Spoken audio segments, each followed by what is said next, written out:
everybody. I'm Matt Welty. We're here with Marcus Freeman, head coach of the Notre Dame Fighting Irish. That's right. How we doing? We're doing great. Good, man. Thanks for having me. Yeah. Seasons, it's not coming to a wrap, but the regular season is coming to a wrap. 10-2. How do you feel about your chances of making it to the college football playoff? I feel good. Listen, there's a committee that will make the final decisions. Yeah. I feel good about the resume this football program has put together over the course of the 12 games. And, you start the season, you lose your first 2 games by a combined 4 points. And from then on, we've won 10 straight by double-digit points. And so, we're playing as well as we've played all season. And that's what you want. You want teams that are the best teams in the country now. Yeah. Right? And that their resume shows that, and I believe we're one of those. Did you ever have any doubt set in with the A&M and Miami losses early on, or? Maybe a little bit right afterwards, but as the season progressed, right? And again, I didn't really worry too much about it, but I just was like, listen, we got to start winning and we got to start continue to improve. But as the season started going on, you started to see like, oh, okay, hey, listen, there's teams that lose now, and we control our own destiny. Let's just keep finding a way to get better and keep finding a way to win.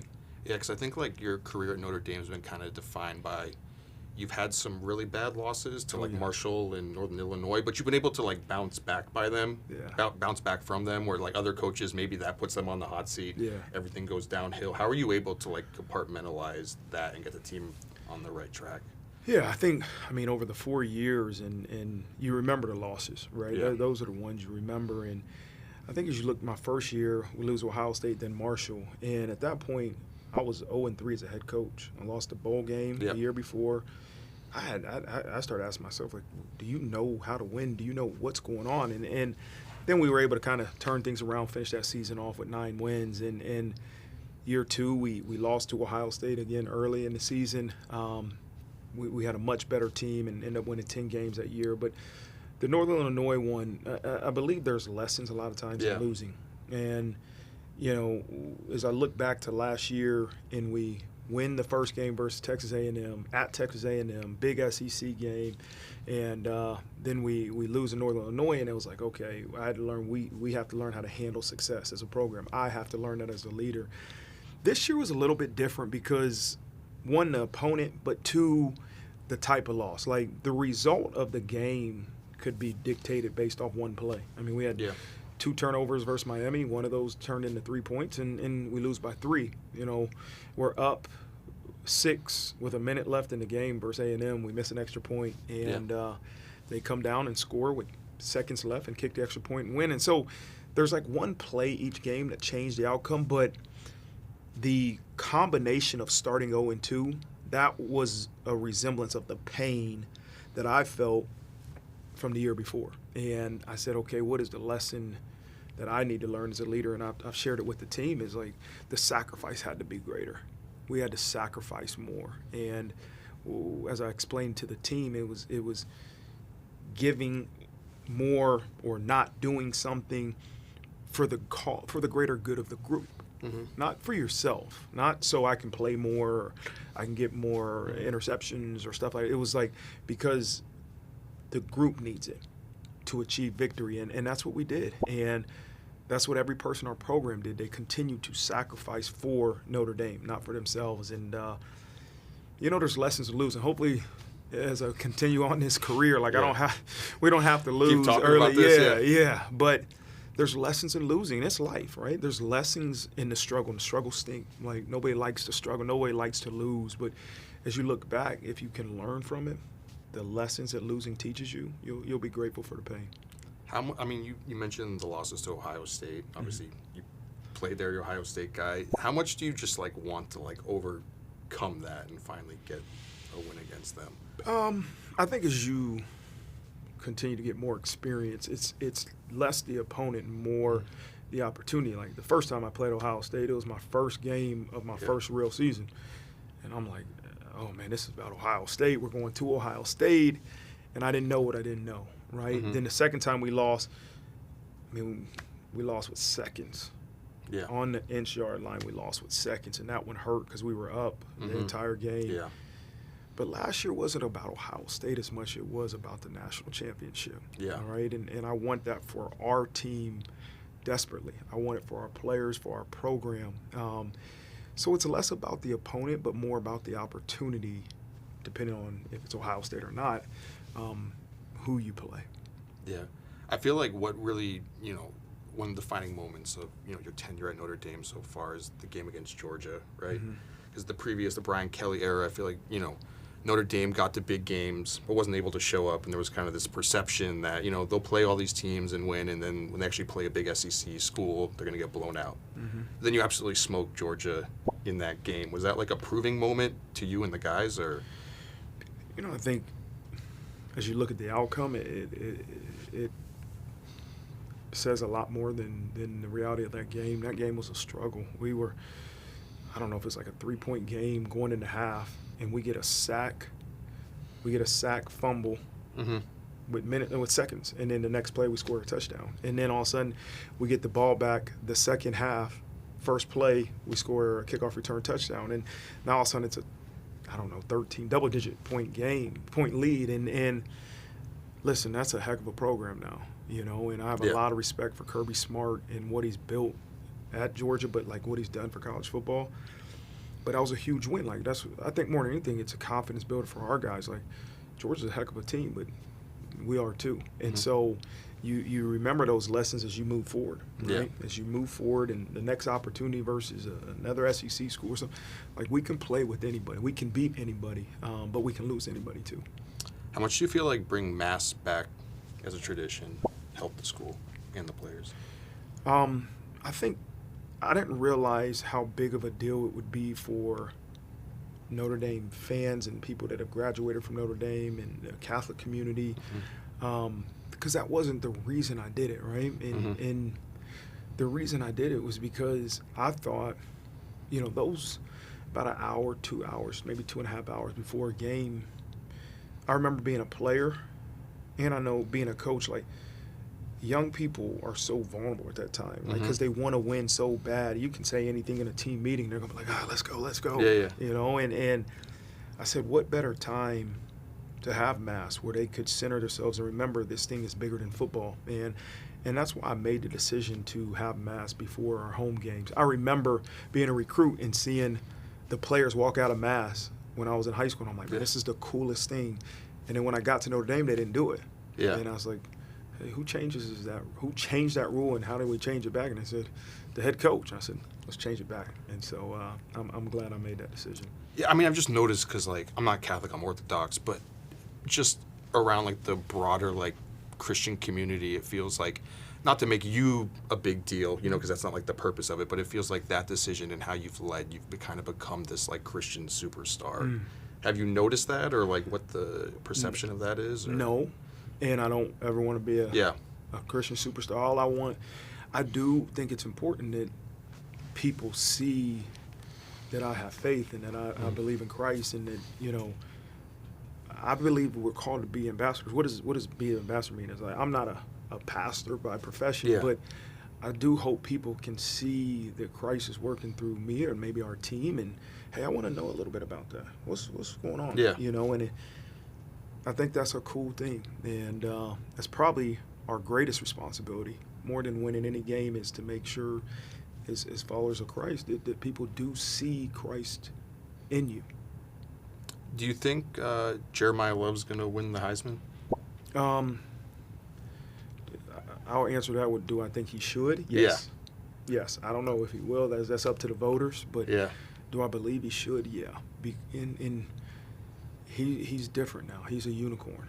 And when you add all the skill sets together, right? We got a young man on our team named Jadarian Price, who's a heck of a running back, probably one of the best running backs in the country. But what Jay Love has is he's a good running back. He can be a wideout. He probably could play DB. His unique body type, he's long, tall. He'll jump over you, duck his shoulder, run through you, spin around you. Everybody thinks he's down. He gets up and scores a touchdown. Like, it's such a unique skill set that every time he touches the ball, it can go for a touchdown. Yeah. And we have two of the best backs in the country, so what's best for the team is he's not playing every down. We're splitting time. We got to put what's best for the team on the field. And sometimes it means you got to come off the field, and we're going to put the other 1B in the game and let him go score touchdowns. But what he does when he gets his hands on the ball, what he does when he doesn't have his hands on the ball, I got more respect for him as a blocker in pass protection. When we run our quarterback, he tries to punish people. Like, that all-encompassing athlete is why I think he's deserving of it.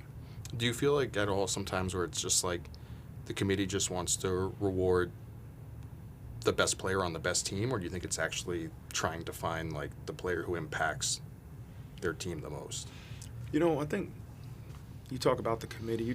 Probably, I don't know who's all on the committee, but I know a lot of the former Heisman Trophy winners, people that probably have followed college football for a long time. I think they respect and value what the Heisman Trophy represents. We don't always agree with it, but I think they try to do it for the right reasons. But if you give me a vote, no, I haven't watched. I know the guy from Indiana, the quarterback of Indiana, Ohio State, and I think there's another quarterback. Diego Pavia. Yeah, from Vanderbilt. Yeah. I haven't seen much of them, and I'm sure they're great players. But I see Jeremiyah Love every day. Yeah. And I see him in the game. And what he does, man, it's find me another guy that can do that. Before we did the shoot today, I mean, I'm wearing a hat, but I felt the need to go get a haircut before you coming out here. I feel like the haircut's always a topic of conversation, how you keep it so crispy. Yeah. We got a team barber. His name's Julio. I always try to give him a shout out, man. Julio Rodriguez, man. He takes care of the team, and he's on speed dial. Yeah, he's on speed dial. So he knew last night he got to meet me at the house. I'm gonna be on complex the next day.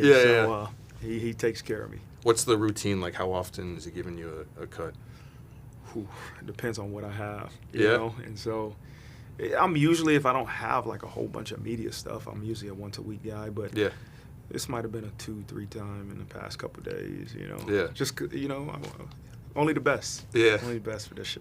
Because it made me laugh a little bit when I was watching. I think it was the USC game where it started to rain.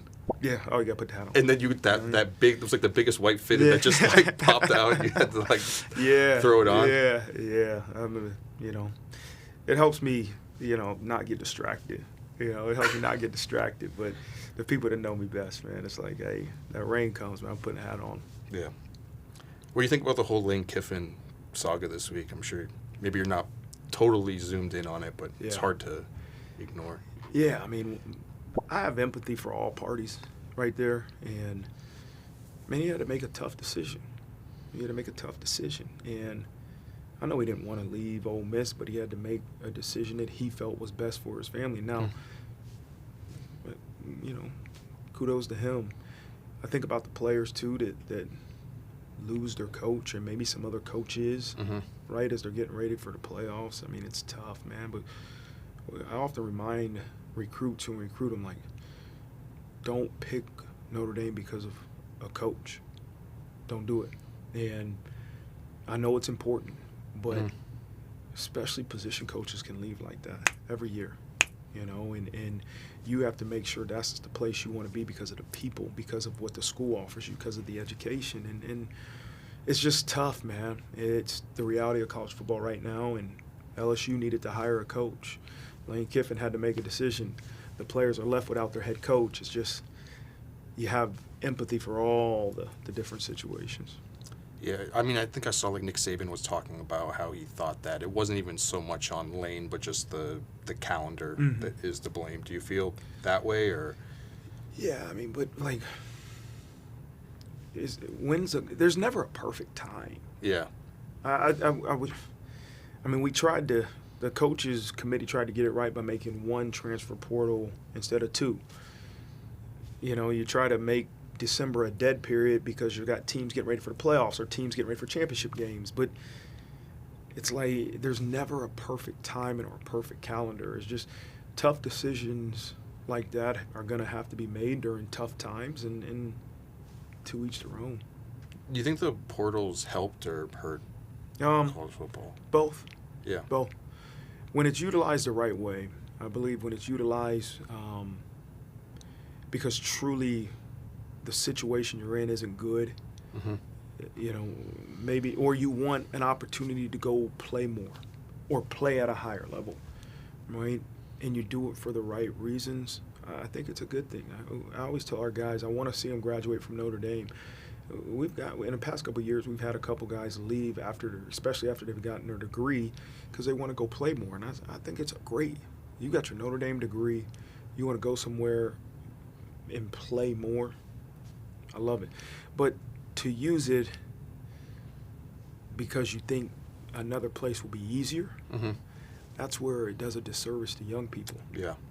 Because the things you need to do to improve, they follow you to the next place, right? And you have to see the bigger picture, right? And that's what I hate, where young people maybe make a decision or get influenced to make a decision to go somewhere else because they think it's an easier opportunity for them. But it isn't. And I always want to see young people get their education, because at the end of the day, very few will go to the NFL, and even those that do go to the NFL will be over before they know it. Like, we can't lose the value of an education, because that's going to help them way longer than the game of football. We're here in New York. Obviously, there was rumors a few weeks ago, people saying that you're a name people were mentioning for the Giants job. As a Giants fan, selfishly, would love to see you as a coach. But how do you feel like when that stuff comes up? Do you entertain it, or do you block it out, or you just let the players know this isn't even a thing? Or I often, not all the time, but when I feel like I can weave it into a message to the players, I do address it. And I say, you don't let somebody else's noise become your noise. You don't have to allow somebody else's noise become my noise, right? And somebody might say something to me, hey, your name's up for this job. Okay. But that doesn't have to be my noise, right? That doesn't have to be the things I think about. I need to think about value in the moment for the next opportunity that we have. But I also use it as a sense of gratitude, right? Like, one, I have the utmost respect for the Giants organization. One, I mean, you talk about the history of the NFL, what a special organization. But two, it's also gratitude for the job you have, because you wouldn't have said that if we stunk. Yeah. You get what I'm saying? And so I know we're in this position because of the people. It's not a person. It's because of the people. And it gives me a chance to always reflect back to the gratitude I have for the players and the people in our organization that I'm even being mentioned in that sentence. Yeah.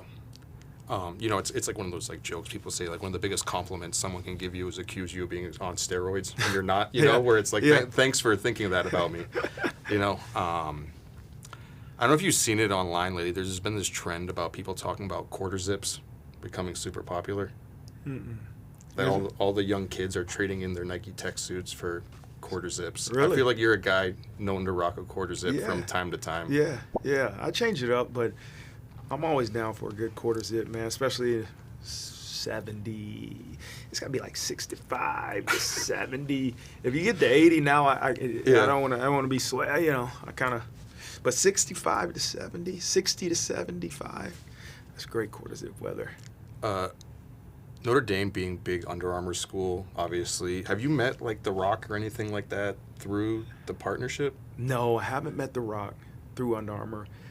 I may have met him in backstage at WWE. Yeah. But not through Under Armour. But, I've obviously gotten to know Kevin Plank pretty well. Yeah. But no, I need to. Man, I would love to meet him again. I'm sure I'm a fan. I was about to say I met him when I was a fan, but I'm still a fan. Yeah. I got a lot of respect for The Rock. Could we see you at a WWE, like making a guest appearance, in a ring? Ooh, no. I would love to be there to watch, but to actually go in the ring, we'll leave that for McAfee.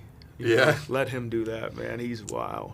Yeah, I saw he actually broke out the Brady Quinn sisters, the Ohio State and Notre Dame jersey. He had one of those. When did he wore it? Yeah, he had gotten it, right? No way. I feel like if there's anyone that jersey relates to, it's you.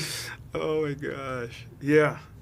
No, I mean, listen, you always remember where you went to school, man. Yeah. We just talked about you going to Rutgers. Yeah. And, you remember the relationships, the love that you have, for that time period. But man, this is the greatest joy right now. This is my job, but I have so much joy, and I love this place. And honestly, I love Notre Dame because of what it does for young people and what it provides. It's not about wins and losses. I want to win. I'm a competitor. I want these guys to win because they chose Notre Dame to continue their football career. But the growth, it helps young people. It promotes young people to grow in terms of who they are as a person, the spirituality, the community. And it opens doors for them that they don't even imagine. That's why I love this place, because we can attract some of the best young high school football players to this place that will change their lives in ways they don't even realize. But we mask it around the game of football. Yeah. We'll attract them there because of football. But I know the doors that are going to open for these young people, and that's why I love this place. One of the things that's attracting people too, December 8th on Peacock, Here Come the Irish. Yeah, season 2. Yeah, I remember when it was brought to my attention 2 years ago. Yeah. And I was like, absolutely not. We're not going to have a follow doc. This is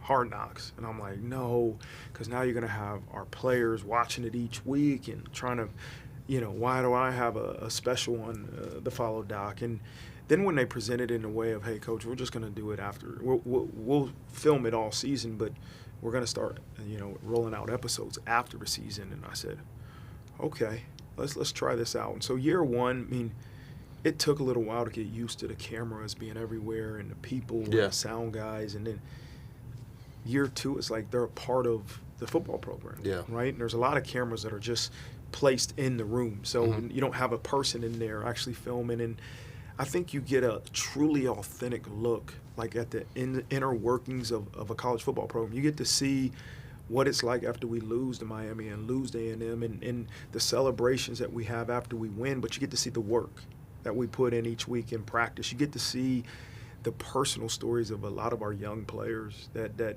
you don't get to see when you watch them on Saturday. You get to see the number, the jersey, the person, the helmet. Yeah. But I love the follow-up because it really gives you an inside look at the person under the helmet with a lot of these young people, and they're amazing stories. We're the same age, so I'm imagining that you watch Two-A-Days. Oh, yeah. Yeah. Oh, yeah. Yeah. Oh, yeah. Two-A-Days on MTV, right? Yeah. Oh, yeah. What was that? Did they go to different programs, or was that just the Hoover, Yeah. Alabama? Yeah. I did watch that. I did watch Two-A-Days. That's where Rush Provis. He's a big famous. He's a heck of a high school coach. I think he's still coaching, but I loved watching. They had the quarterback going to Alabama. Yeah. I can't remember his name, but I used to love that MTV Two-A-Days. Yeah. It just reminds me a little bit of. I don't know if you get that vibe on doing the whole reality TV thing. Yeah, it's probably less drama. And all that. There was a lot more drama. Girlfriends and all that sort of stuff. We don't have. We don't have none of that. Yeah. There's some drama, but not the high school drama. Yeah. And just one of the last things I want to ask you, because this is complex. What's a hype song for you? I know you work out a lot too. What's a hype song? Man, I don't know if I can even say this right now, man, because I give our guys from Canada some mess. But I do. I'm always down for a good Drake song. I like a good Drake song. Actually, probably more than anything, I got a little Kanye West play mix. Okay. That if I have to go to just one, I'll put it on that. My favorite album is, my Dark, Beautiful, Twisted Fantasy. Yeah. So I'm a huge fan of that. But I can go to a Kanye West play mix. Well, is that what you were listening to during your Ohio State playing days, or did you have the go-to hype tracks back then? Man, have you ever heard of Bone Thugs and Harmony? Of course. I'm an Ohio guy. Yeah, of course, so, yeah. East 99, that's First of the month. And a lot of our players were from that area, East 99. A lot of Ted Ginn, all those guys. I listened to a lot of Bone Thugs back then. Yeah. You're telling all my secrets. Awesome. Yeah, that's all the questions I have for you. I appreciate you taking your time. Good luck on the rest of the season with Here Come the Irish. Appreciate it, man. It's been an honor, man, to be on the show. Awesome. Thanks, everyone.